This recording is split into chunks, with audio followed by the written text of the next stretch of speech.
Yo, what's up everybody?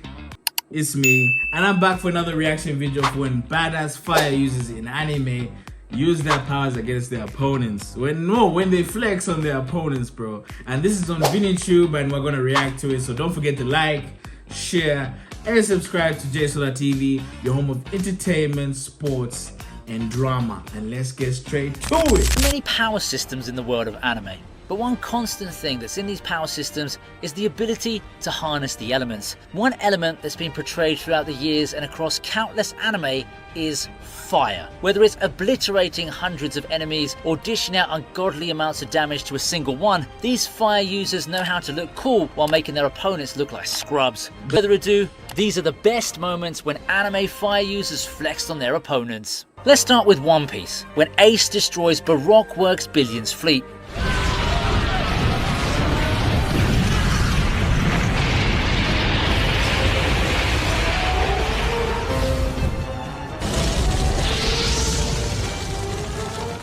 And no lie, this was an OP moment, and it was the first introduction of Ace's abilities, man. He took down 5 ships, man, with one punch. That's why he was the second in command, bro. When the Straw Hat crew attempts to escape, they found themselves in a bit of a predicament, but one man jumped in to save Luffy and his crew from imminent danger. It was none other than Luffy's sworn older brother, Fire Fist Ace. With his polite and kind demeanor, one wouldn't expect him to be the type of man who packs enough power to wipe out an entire fleet. What elevates this moment into flex status isn't the fact that he defeated the entire fleet, but because he did so while at sea in a small raft. Nonetheless, their bigger ships and manpower didn't matter one bit when a single attack effortlessly destroyed their entire fleet, leaving behind wrecked ships and one man standing.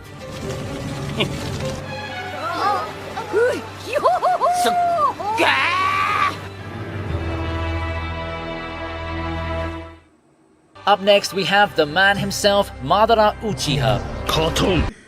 Madara Uchiha.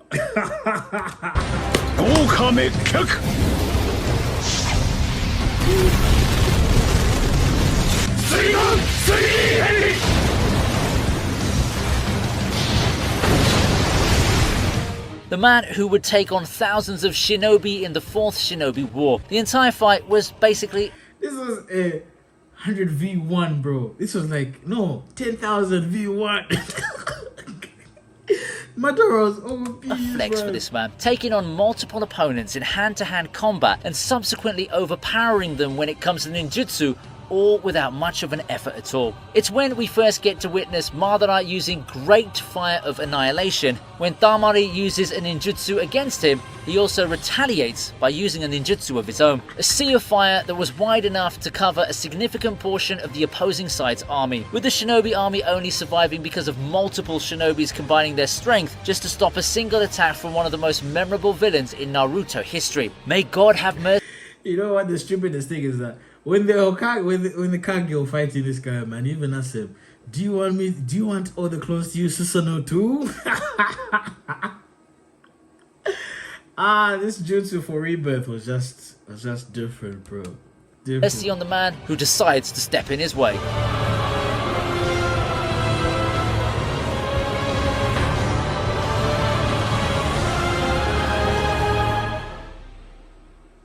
Let's move on to Yu Yu Hakusho, Hiei's Dragon of the Darkness Flame devouring Zeru.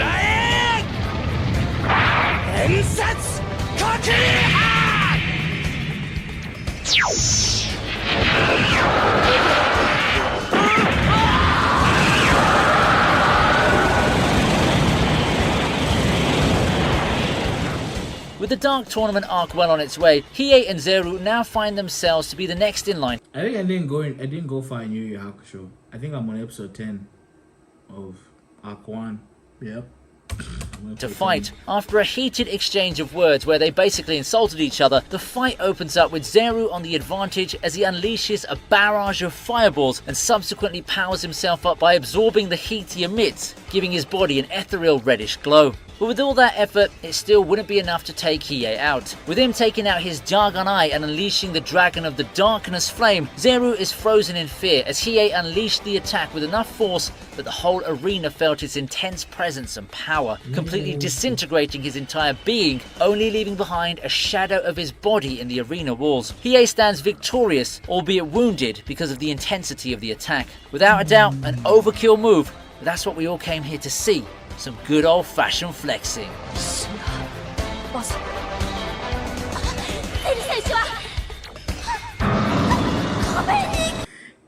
His body's gone. He only left a shadow. How are you going to explain that to your friends? That my friend begged. He was just a shadow in the wall. Next up, we have Full Metal Alchemist Brotherhood, Roy Mustang vs. Lust.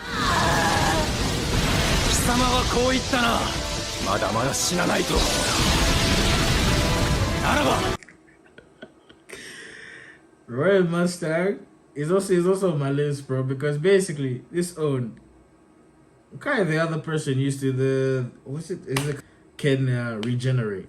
So he was just like, yeah, let's see. Keep on burning. Because the person they killed, they pissed me off, man. I was even happy when he was doing this, bro, because they killed the wrong person in the show, bro.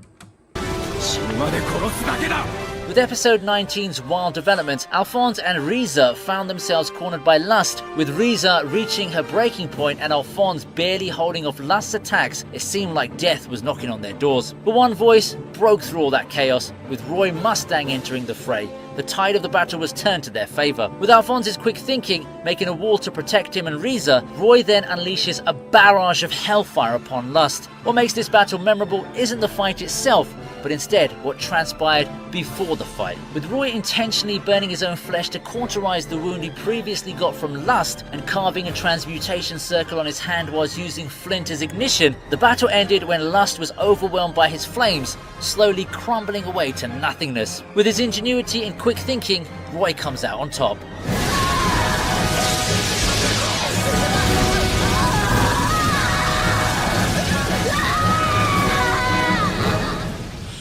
Whilst making a fire user list, you couldn't miss out the most famous and iconic fire. I think, yeah, my next anime on the list is Fairy Tail, because people have been talking about it a lot. Fire users out there, so Natsu Dragneel is taking his spot at number 7.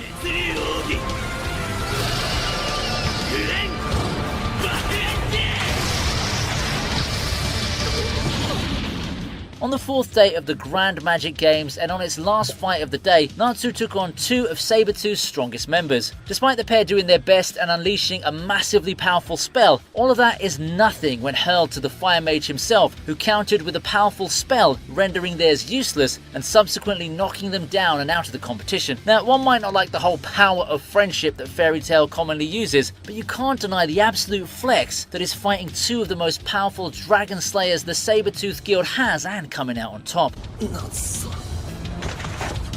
Damn.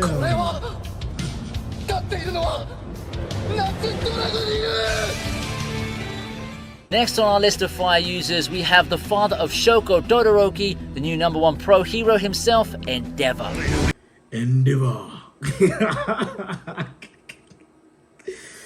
Show them why you're better.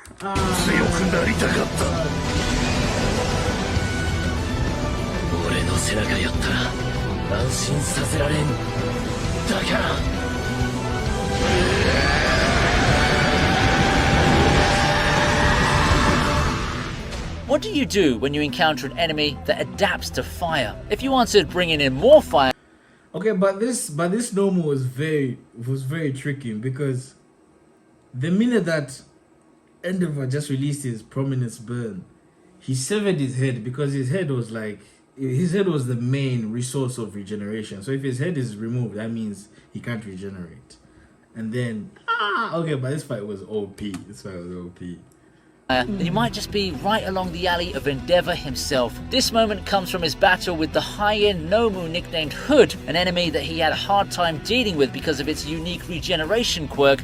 even with the help of Hawks, the #2 pro hero. And with all of it being watched by civilians in the city and live on television, Endeavor had no choice but to chuck that Nomu into the stratosphere where he can go all out. He then goes beyond his limits and chants the motto that he's hated for so long, using a maximum power heat ray to burn away Nomu with a plus ultra prominence burn. The attack resembles a giant fireball illuminating the city below, giving hope to the masses and striking fear into the hearts of villains. All hail the new #1 hero.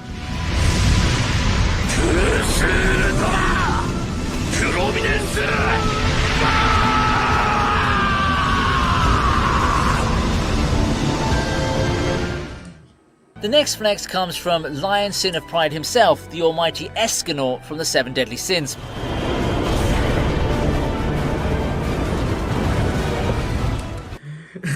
Why would I? What did you say? Why would I feel shame upon someone who's very weaker than me? And why would I feel any shame upon someone who's very weaker than me? When this own grows big, his pride is like this. His pride is like this. You can't stop him. You've probably guessed which moment this is. That's right, this is Escanor's introduction in Season 2 of 7 Deadly Sins. It's just such a badass moment that it almost feels wrong to leave it out of this list if we're talking about fire users flexing on their opponents. What's better than flexing against one enemy? Flexing against 2 enemies, of course. Escanor hands down one of the most satisfying beatdowns to 2 of the 10 commandments, Galend and Molescula. This scene not only shows us Escanor's power, but also his personality, as by the end of it all, he seems bored and disappointed at how weak the demon's attacks were, showing why he's called the Lion Sin of Pride.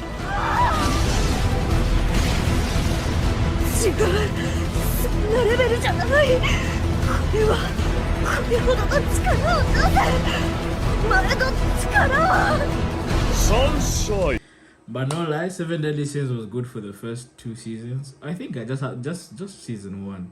Afterwards, like, the animation became so bad, you know. Even the blood, I think they removed blood because the children was watching it, so they made it white, you know. They removed so many things, like the budget was not there for them. When talking about fire users in anime, we can't avoid talking about the anime that's about fire users themselves.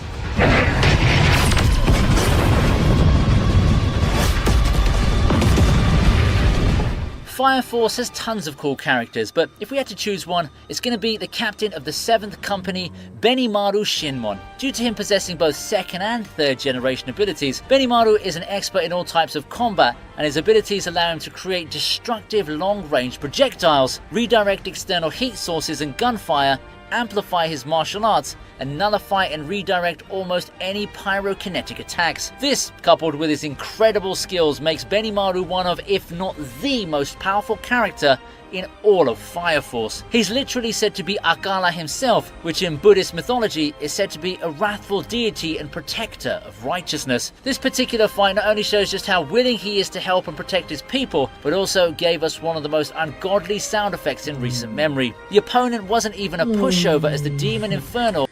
I think Fire Force has one of the most amazing sound effects, man. When Benimaru just hit him, bro, was shown to dominate the fight against Shinra and Arthur, and even shrug off the initial blows of the captain. It was only after taking the demon down to the night skies did Benimaru finally let his overwhelming power loose.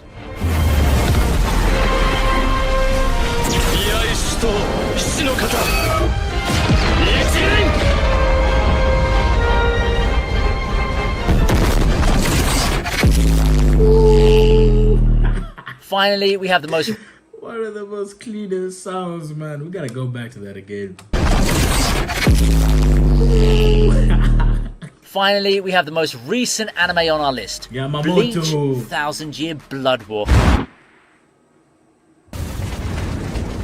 Bankai Zanka no Dutch. Let's just say Captain Yamamoto is one hell of a badass motherfucker. And when I saw this new season, I was just like, yeah, I gotta see this one, because okay, the Bleach, the first one, there were so many fillers, man. You know, you can get tired. But this guy, I can say he has a broken bankai, because this is too destructive, bro.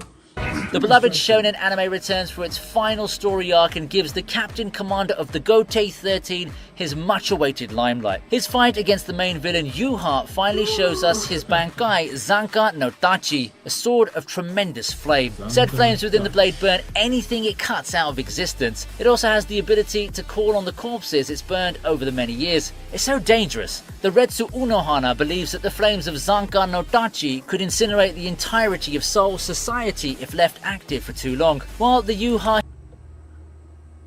You see, it's a broken Bankai. It's a broken he fights Bankai. is revealed to be a clone at the very end. It's still important to note how he managed to make the imposter look like a normal grunt against his blade's flames. Props to Kubo for making this old man so badass in this final fight. The visuals of the gigantic flames gathering into the blade were top notch, as is the devastation caused by the fight in Soul Society.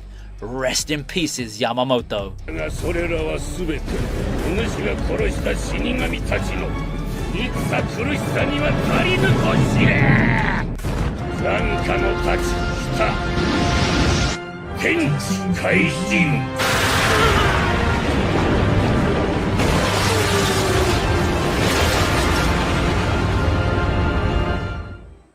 And those are my favourite moments when fire users flex. Damn, bro. That's what I say. Anime is one of the most wonderful things to grace in this world, man. To be graced in this world, I swear to God. Because we got people like Benimaru, Endeavor, Escanor.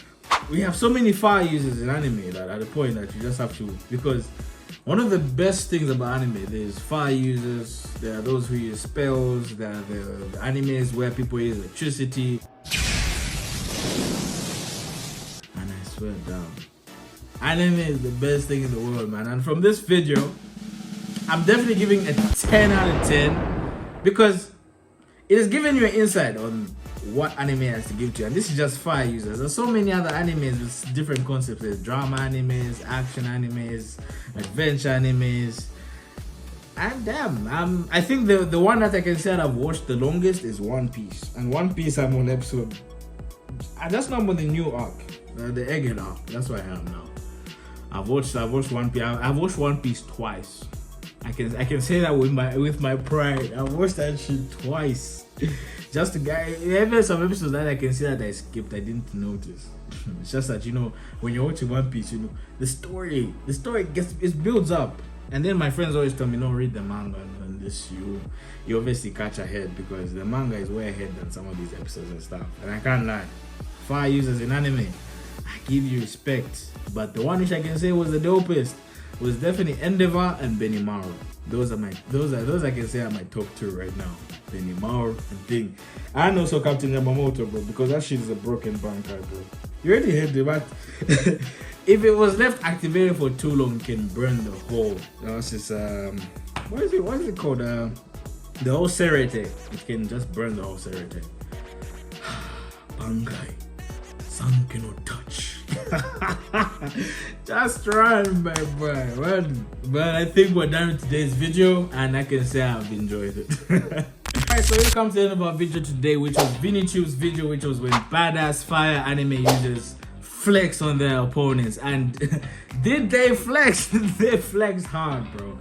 Because Jesus, I can't lie. Fire users in anime, they give me hype. Just like other types of anime, but still. But let me just say, my top animes are One Piece, Black Clover. I like Dr. Stone. I like My Hero Academia, and I also like what's that? I like Bleach. Those are my top 5, and also Naruto. That's 6. Okay, I like lots of anime. As long as it can. If the episode 1 gets me going, I'm gonna watch the next ones. And I have so many animes that I've left on pause. So I have to continue to them. So without further ado, don't forget to like, share, and subscribe to J-SODATV, your home of entertainment, sports, and drama. Don't forget to follow my social in the description below, and I shall see you guys next time.